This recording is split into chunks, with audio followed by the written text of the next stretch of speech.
The Business Insider recently reported a 660% increase in applications for Costa Rican passports, with other Latin American and Asian countries also seeing similar trends.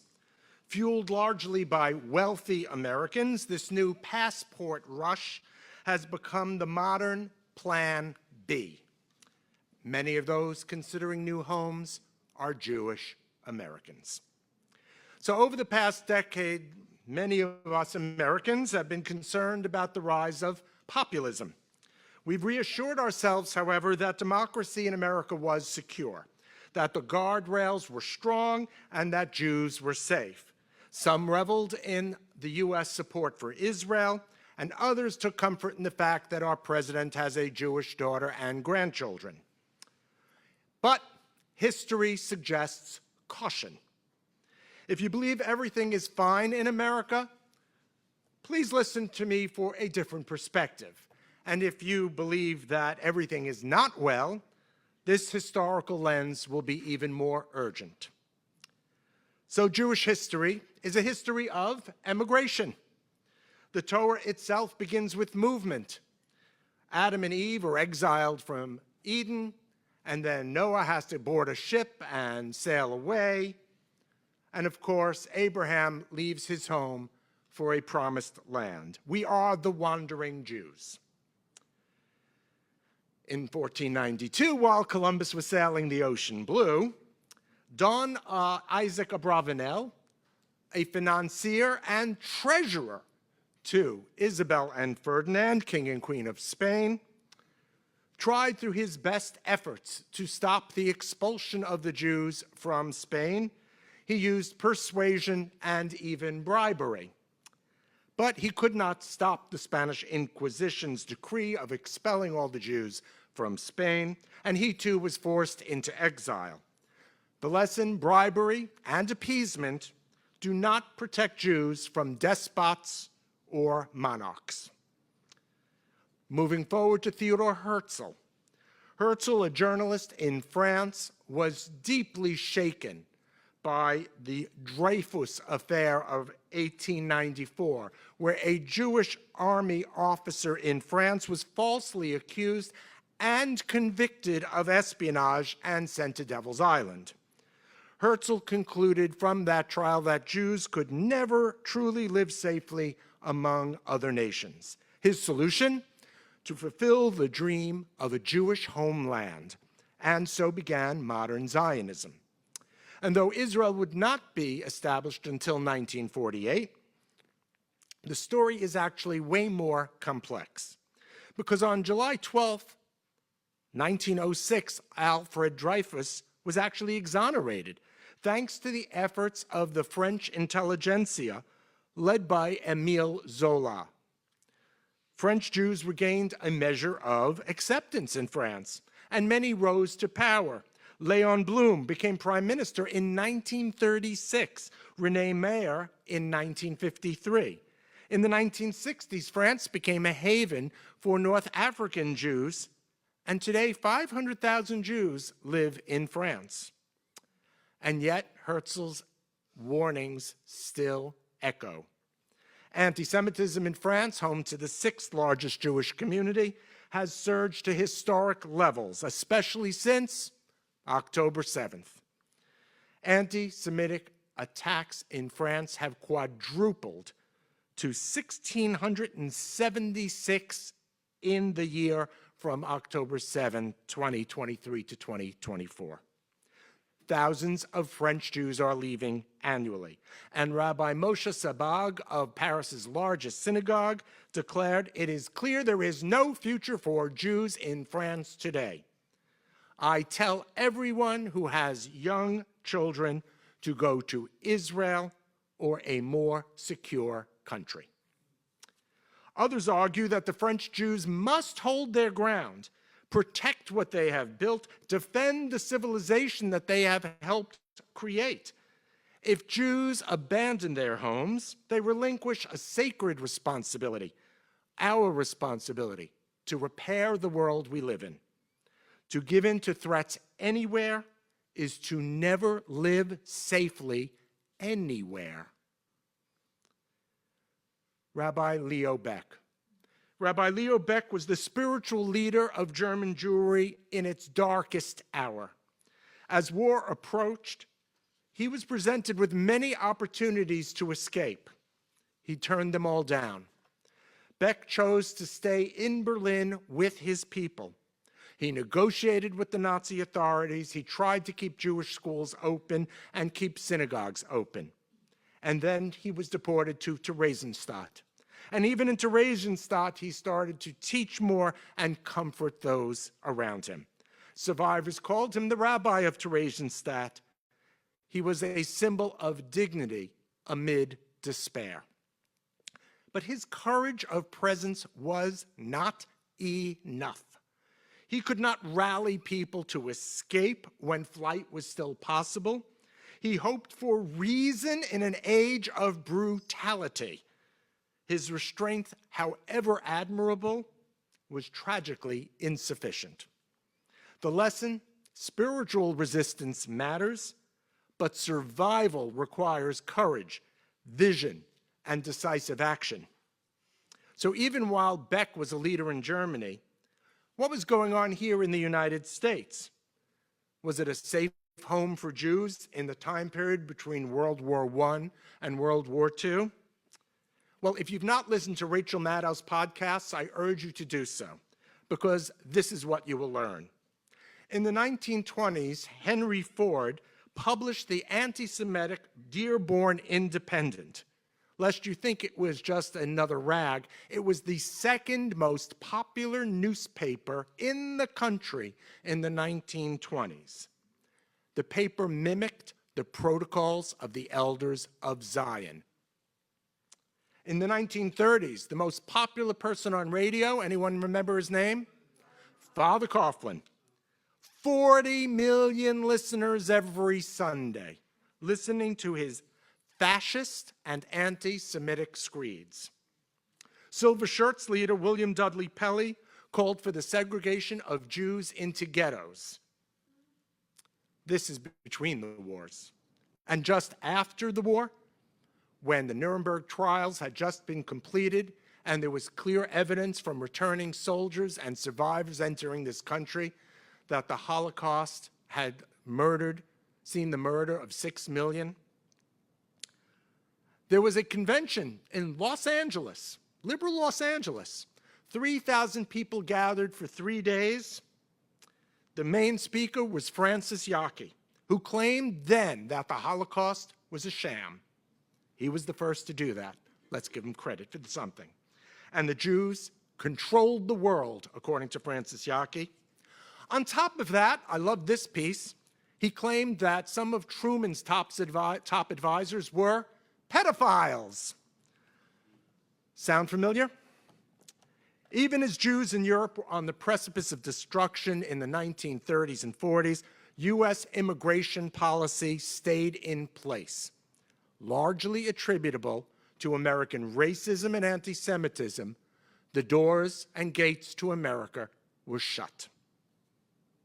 Let me tell you about Rabbi Stephen Wise. He was undeterred by the pro-Nazi and anti-Semitic rhetoric. He organized American Jews. As the Nazis came to power, Wise planned boycotts against German products. As the war began, Wise worked tirelessly to save Europe's Jews.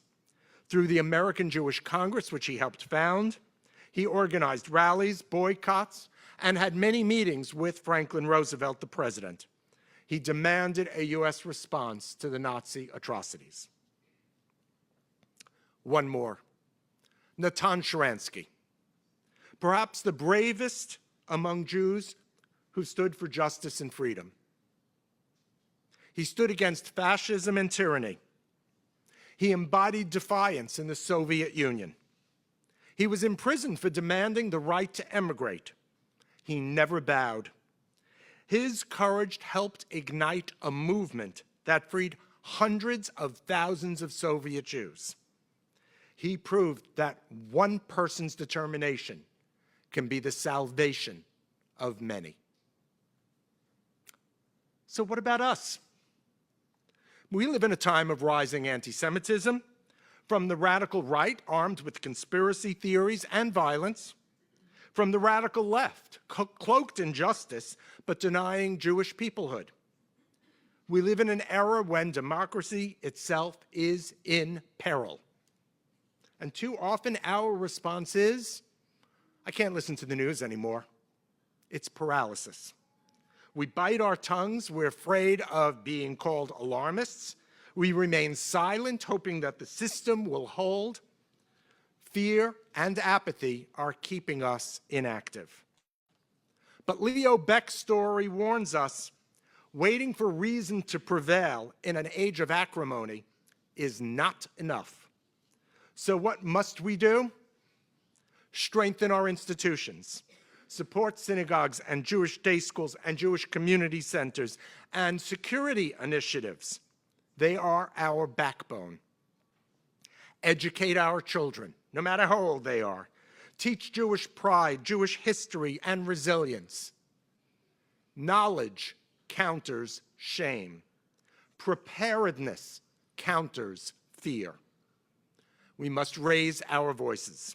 Write, speak, protest, vote. Silence protects no one, Elie Wiesel taught us. Democracy survives only when defended loudly. Form alliances. Stand with other minorities.